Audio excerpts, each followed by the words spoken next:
Good evening to you. Thank you for your company. The BBC decided they wouldn't broadcast the Glastonbury set of Irish band Kneecap today, I imagine, with the hope of probably avoiding any controversy. But if that was the plan, it failed. One of the bands that was shown live on the BBC today, just before Kneecap's appearance, decided they'd take matters into their own hands. Free, free! Free, free! Alright, but have you heard this one, though? Death, death to the IDF! Death, death to the IDF! Death, death to the IDF! Death, death to the IDF!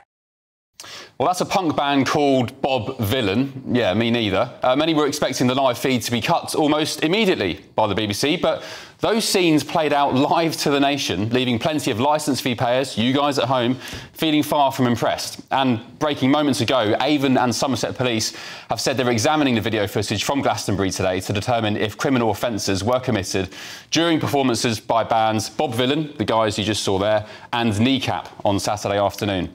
The force announced on social media, "We are aware of the comments made by acts on the West Holt stage at Glastonbury Festival this afternoon. Video evidence will be assessed by officers to determine whether any offences may have been committed that would require a criminal investigation." Well, I'm joined now by the Shadow Foreign Secretary, the Conservatives' Priti Patel MP. Dame Priti, good evening. Thank you for your company. Hello, nice Ben. to Good see evening. you. You tweeted an hour or so ago, Glastonbury and the BBC are inciting murder and terrorist violence against Jewish people. I'm sure many people would agree with you. What should happen to the BBC then, in light of that? I think this is just absolutely horrific, and I'm going to say this. I think the BBC need to have a good, hard look at themselves right now.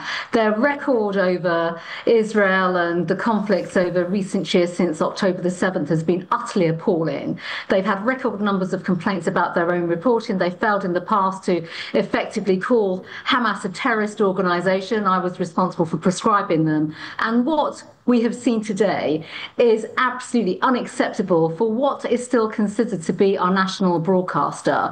And let's not forget, we are all paying for the BBC. It's a taxpayer-funded institution. And, you know, I grew up watching the BBC when they used to have concerts such as Live Aid on, and it used to make us feel incredibly proud, you know, when there was sort of the people coming together to do good things in the world. And now you see the BBC and Glastonbury promoting and inciting violence against Jewish people and effectively speaking the language of terror and hate. That is just not right. It's unacceptable. I think really some big names need to be called to account, and I would actually go as far to say some heads need to roll at the BBC. Would you go as far as calling for the scrapping of the licence fee? Well, I'm very pro all of that. I believe in plurality in the media, and I just don't know what we get out of the licence fee, full stop. That's a discussion for, you know, certainly my party will be having those discussions, you know, in terms of our own policy work and things of that nature. But what on earth is going on with the BBC? This is just simply not acceptable at all. And I do want to make this other point as well. You know, had this level of invective been uttered against other minority groups, you know, people would have been using the language of racism and all sorts of stuff about intolerance. Why has this just been accepted? And the police are now looking into this. You mentioned the Culture Secretary is calling for the BBC to account for themselves. The question is, the BBC, you know, knew this was coming. They must have checked out. They would have had advanced sight of the performers, because they are performers. I don't think we can call them artists. Performers that turn up at this so-called festival, performing the way in which they do. They would have known. Surely these people at the BBC would have checked out potential playlists, all this kind of stuff. There are serious questions to be asked of the BBC. Yeah, I mean, even some very basic questions, such as why wasn't there, you know, a 5 or 10 second delay on the feed, which is quite common for situations like this.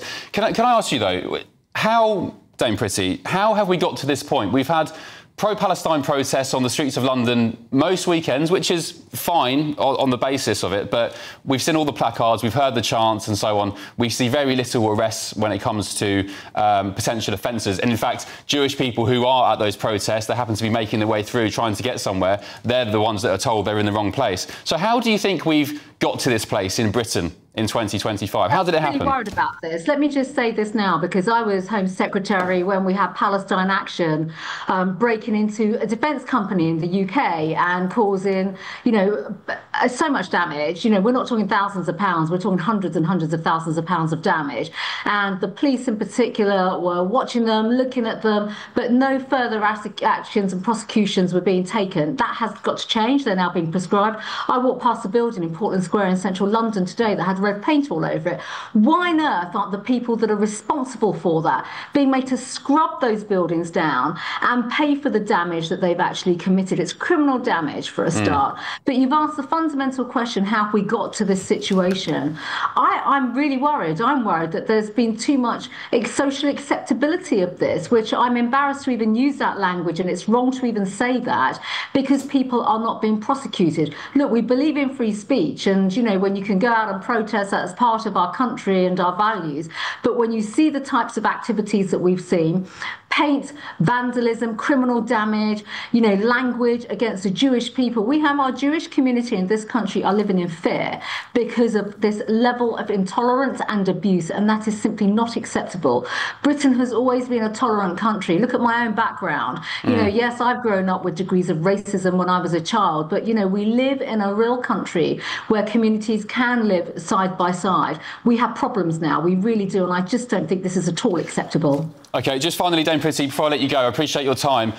Some people will say, look, the Tories were in power for a good chunk of time. Nadine Dorries was meant to be, or the government at the time anyway, was meant to be pushing forward a review on Channel 4, as far as I remember, and indeed the BBC licence fee. I mean, why did none of that happen? Why didn't the Tories get tough with the BBC? I don't know. Those were not portfolios that I was involved in. I'm very pro. You've heard me say this. I've been consistent about this in my time in politics. The BBC needs a fundamental shake-up and reform. It really does. What would a future Tory government do with it, the BBC? So, well, they've had various charter reviews, I do know that, and sort of new parameters around the BBC were put in place. I can't answer why Channel 4 never went for privatisation. But look, this is an intolerable situation now, it really is. We live in a competitive world. Look at GBNews. I think we might have spoken about this before. You know, we need plurality in our media, and we need more companies to come forward and thrive and grow. And quite frankly, the BBC is now becoming a laggard. You know, it can't even hold our great sporting events anymore. They've all gone elsewhere, and instead they're showing, quite frankly, performers that are yelling out racist abuse and hate that's supporting terrorist acts, and that's just not right. OK, what would a future Tory government do about the BBC, do you think? I can't tell you that right now. I'm not going to make up policy on your programme, Ben, but what would you like to see happen? We're serious. No, let me just say this, because it's very important. OK. We are seriously looking at all aspects of, you know, not just institutions, but the broadcasters, and how we've got to change fundamentally the, you know, governance and institutions and accountability in this country. That is a right and proper thing to be doing. OK, Dame Priti, thank you very much. Really appreciate your time and company this evening. That's Shadow Foreign Secretary Dame Priti Patel, MP. Thank you very much. Right, let's get the thoughts of my panel. Journalist and broadcaster Linda Jubilee, the former Labour Special Advisor Paul Richards, and the former Scotland Yard detective Peter Bleksley. Peter, with a tie like that, I have to come to you first. Well done. Thank you. Patriotic man on the panel. What do you make of these scenes we've seen at Glasgow tonight? Not very patriotic, I guess. I just feel for the member of staff from the festival organisers who will have got off the phone and said, "We've got Bob Dylan," only for that clown to turn up. Yeah. I mean, really.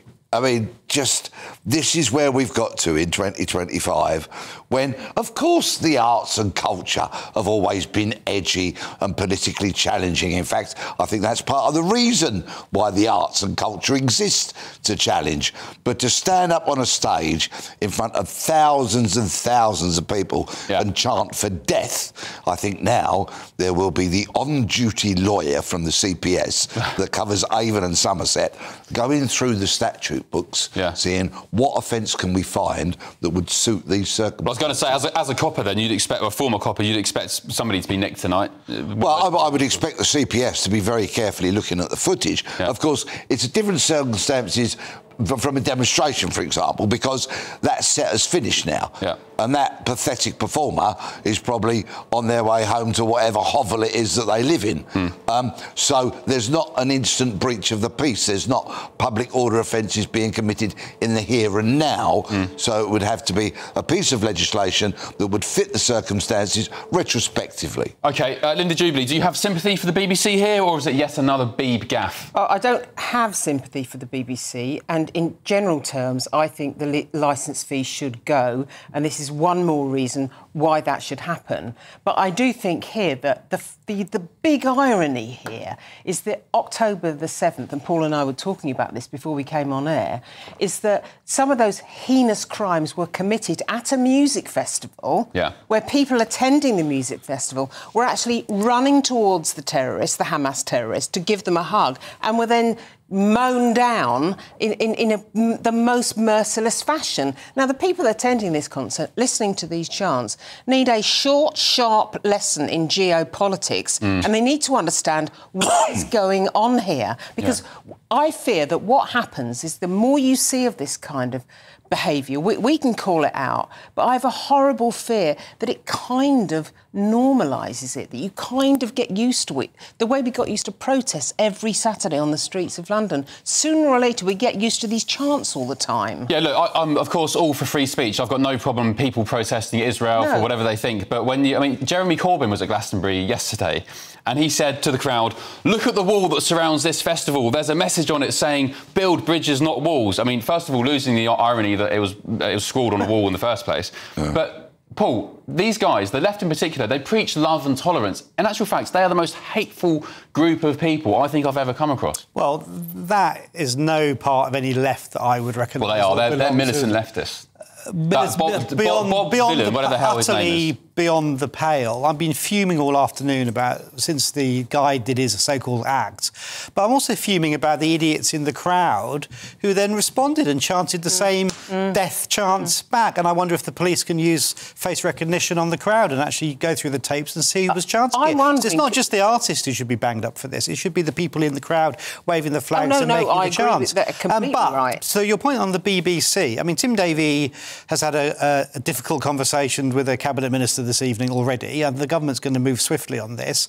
And I've just had contact with Yvette Cooper's office as well, and they're moving fast on this. So action will be taken at that level of the BBC. Tim Davie is a perfectly nice man at a personal level, but, I mean, as the man in charge of the BBC, he has got to take action on this and work out what on earth went wrong. And it has been a massive mistake. Peter's quite right. Normally these programmes have got some sort of time delay or something that can cut off before it is broadcast to millions. And yet that death chant was broadcast to the nation, and that's totally wrong. I'm not sure about this, and I don't know whether Peter could clear this up, but you could possibly charge the singer, Bob Vylan, or members of the audience with malicious...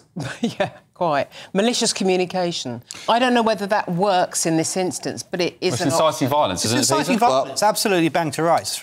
Which is why the CPS will be very hurriedly going through the statute book, thinking which piece of legislation fits these circumstances. Because obviously they won't want to get it wrong, because it's going to be so high profile. OK, we have gone to the BBC on Ben Leo's tonight. We've not heard anything back yet. I suspect they're, trying to formulate a response or something. But, as soon as we get that response, if we do get it tonight, I will share it with you at home. And isn't it funny, just by the way, before we move on, isn't it funny, I'll say again, because she's the most prime example, poor Lucy Connolly, mother of one, whose 13-year-old child is still at home without her mum, her husband, who she was a carer for, banged up for 2.5 years for a tweet, which she deleted 4 hours later. And yet we have people called, or bands at least, called Bob Vylan, whatever the hell they're called, inane name, doing that kind of thing. And yet we're still twiddling our thumbs, wondering what we can charge them with. So, interesting point to digest.